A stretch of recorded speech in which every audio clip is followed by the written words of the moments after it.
లైఫ్లో ఇట్లా డెసిజన్ తీసుకుంటాను అనుకోలేదు,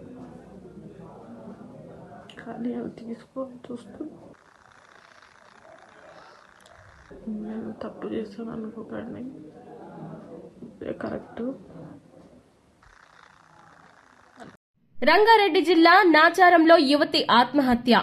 సెల్ఫీ వీడియో తీసుకుని ఆత్మహత్య చేసుకున్న దీప్తి అనే యువతి తార్నాక ఐఐసిటిలో రీసెర్చ్ స్కాలర్.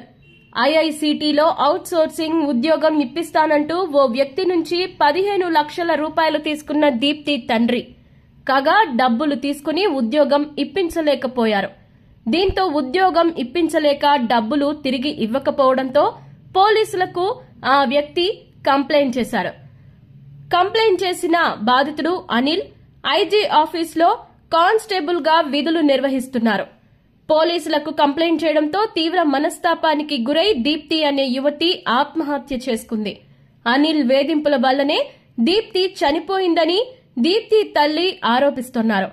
అనిల్ తన భార్య అనితకు అవుట్ సోర్సింగ్ ఉద్యోగం ఇప్పించమని దీప్తి తండ్రిని కోరిన అనిల్ అందుకోసం 15 లక్షల రూపాయలని ఇవ్వాలని డిమాండ్ చేయగా అనిల్ అనే వ్యక్తి 15 లక్షల రూపాయలను చెల్లించారు.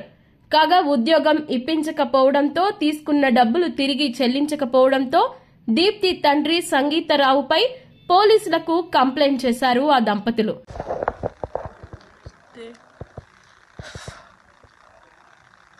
లైఫ్లో ఇట్లా డెసిజన్ తీసుకుంటాను అనుకోలేదు, కానీ అవి తీసుకోవాల్సి వస్తుంది. నేను తప్పు చేస్తాను అనుకోకండి, ఇదే కరెక్ట్.